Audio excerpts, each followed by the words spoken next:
تو یہ دیکھیے کہ یہ عبد الحکیم شہرستانی صاحب ایک اسکالر جو ہسٹری کے تھے، تو انہوں نے ان کی بک الملل والنحل کے اندر انہوں نے پوری ڈیٹیل ان کے زمانے کے یہ الگ الگ گروپس جو ہے وہ بن گئے تھے.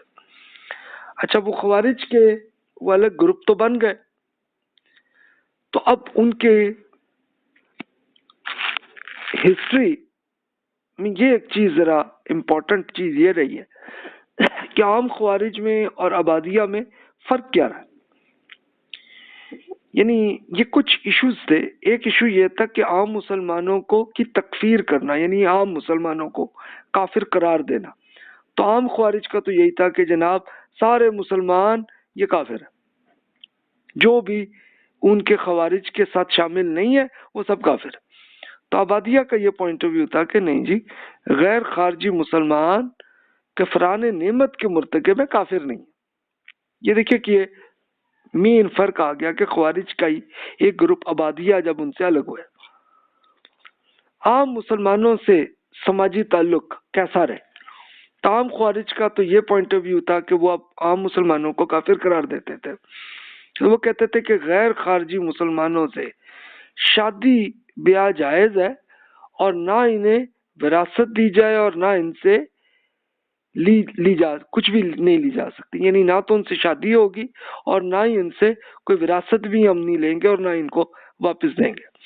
جبکہ عبادیہ کا پوائنٹ آف ویو تھا کہ نہیں جی یہ جائز ہے، بالکل ٹھیک ہے، اس لیے کہ یہ غیر مسلم یا یہ مسلمان جو ہے یہ مسلمان ہی ہے، کافر نہیں ہے، تو وہ اس لیے ان سے یہ ان کے یہ چیز تھی کہ اس کو درست سمجھتے تھے.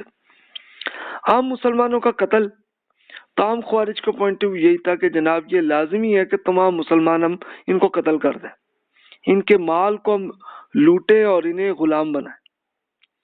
جبکہ عبادیہ جو خوارج ہی کا ایک فرقہ الگ ہوا تھا تو انہوں نے یہی کہا کہ نہیں جی یہ جائز نہیں، ان کے مال کو صرف جنگ میں مال غنیمت کے طور پہ لے سکتے ہیں لیکن انہیں غلام بنانا جائز نہیں. تب دیکھیے کہ عبادیہ کہ ہاں خوارج میں کافی اختلاف ہوا.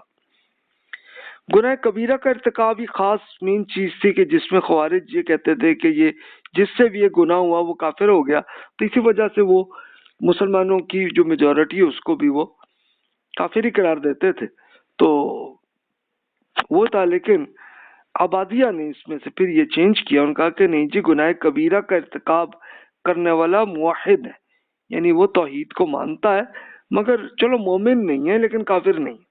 یعنی وہ اس طرح کا ایک پوائنٹ آف ویو انہوں نے وہ جاری کیا.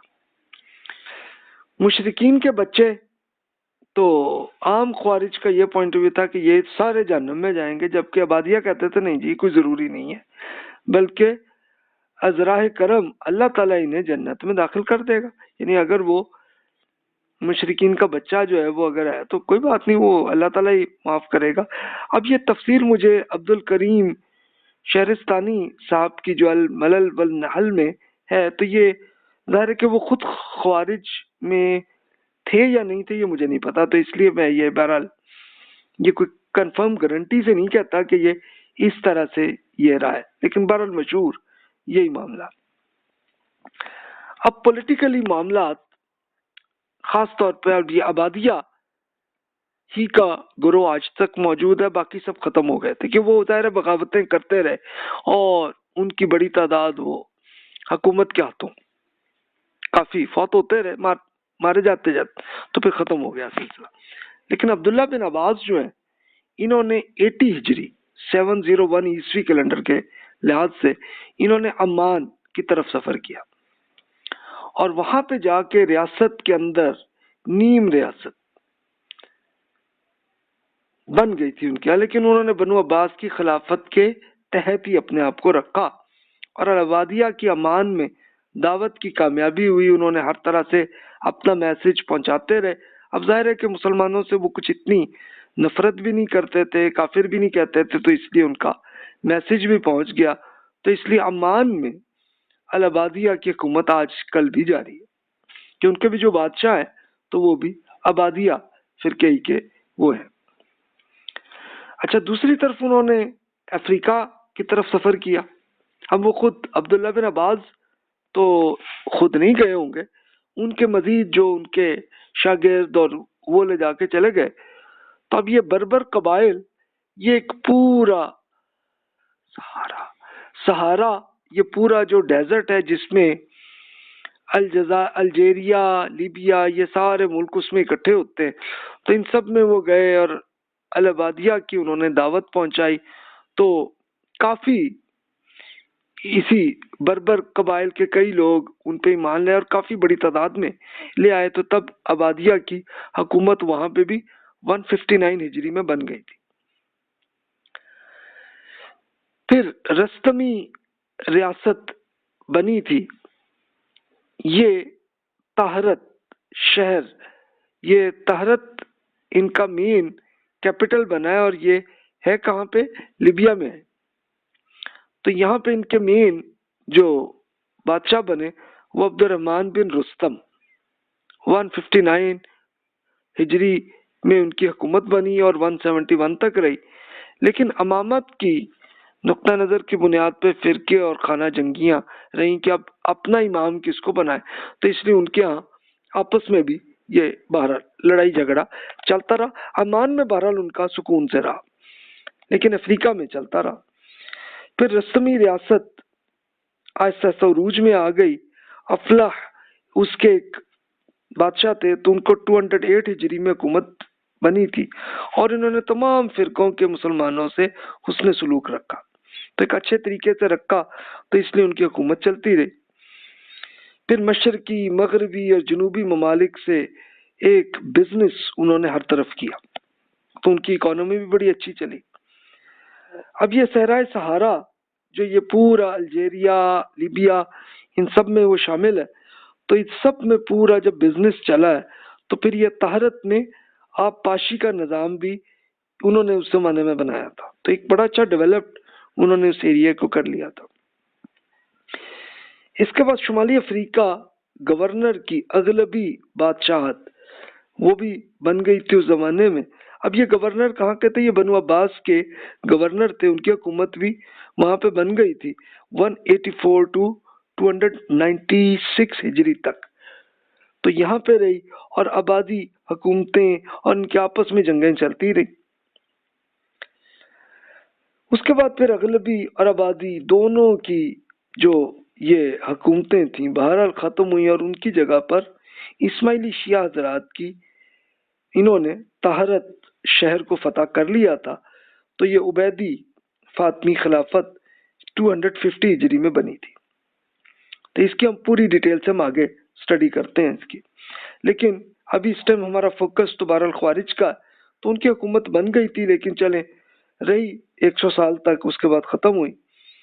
خوارج فرقوں کی اقلیت ابھی بھی اس وقت بھی حمزیہ، سجستان کا یہ ایریا جو ایران میں ہے، اس طرح خلفیہ، کرمان اور مکران جو آج کل بھی ایران اور پاکستان کے بلوچستان میں وہ ایریا ہے.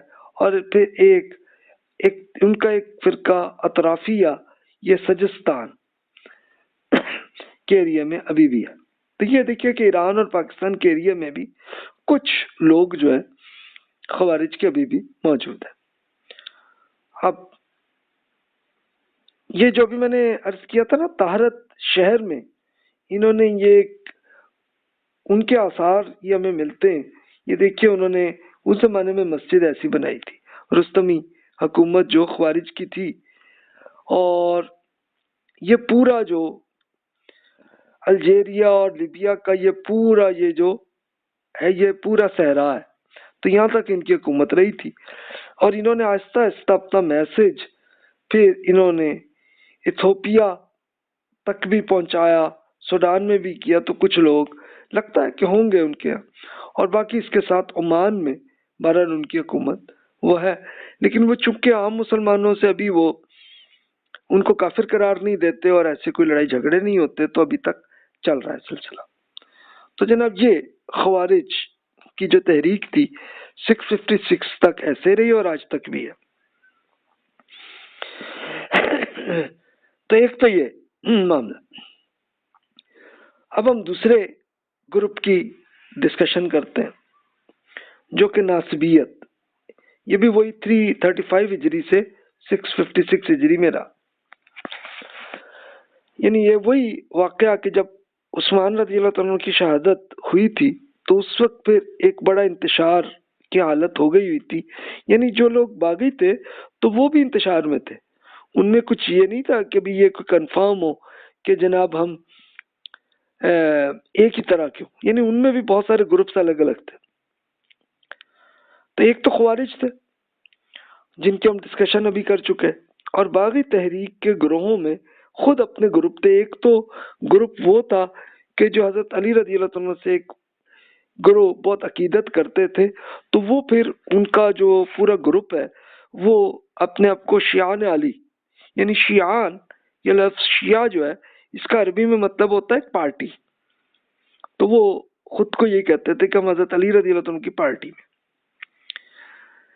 ایک گروہ وہ تھا جو خوارج ہیں جس کی ہم بات کر چکے، اور تیسرا گروپ یہ تھا کہ جو علی رضی اللہ عنہ پر الزام کرنے والا ایک گروپ بنا جو ناسبیت کہلاتے ہیں، اور وہ علی رضی اللہ عنہ سے بہت تنقید کرنے لگے تھے. تو ایک گروہ یہ تھا.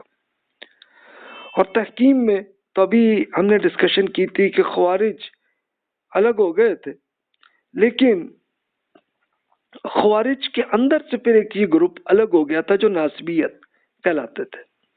اچھا، ناسبیت کا اپنا کوئی فرقہ نہیں بن سکا، بعض افراد پر یہ رجحان جاری رہا اور انہوں نے ایک یہ اصول طے کیا تھا تبرہ. تبرہ کا مطلب کیا ہے؟ تبرہ یعنی ہم ان سے الگ ہونا اور اس پہ تنقید کرنا، تو وہ کرتے تھے. تو وہ تبرہ کا لفظ جو ہے اس میں جاری رہا. اور دوسرا ایک تقیہ، یعنی خاموشی کے ساتھ اپنا پوائنٹ آف ویو کو قائم رکھنا اور آہستہ آہستہ پھیلانا. تو یہ ناسبیت کے رہا.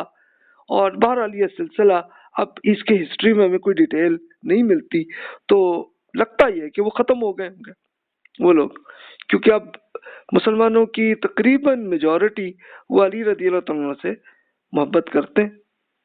تو چند ہی لوگ ہوں گے، ابھی بھی ہوں گے شاید، تو وہ ناسبیت ہی کا گروپ آپ کہہ سکتے ہیں، لیکن بہرحال وہ اتنے منظم نہیں ہوئے تھے. تو یہ ہمارے ڈسکشن میرا خیال ہم یہاں پہ ختم کرتے ہیں. تو اگلے لیکچر میں ہم پہ یہ دیکھتے ہیں کہ جو شیعہ تحریک ہے تو ان کا پوائنٹ آف ویو اور پھر ان کی کس طرح سے ڈیولپمنٹ ہوا معاملہ. تو یہ ہم پھر اگلے لیکچر میں ہم کور کرتے ہیں. جزاک اللہ خیر واحسن الجزا.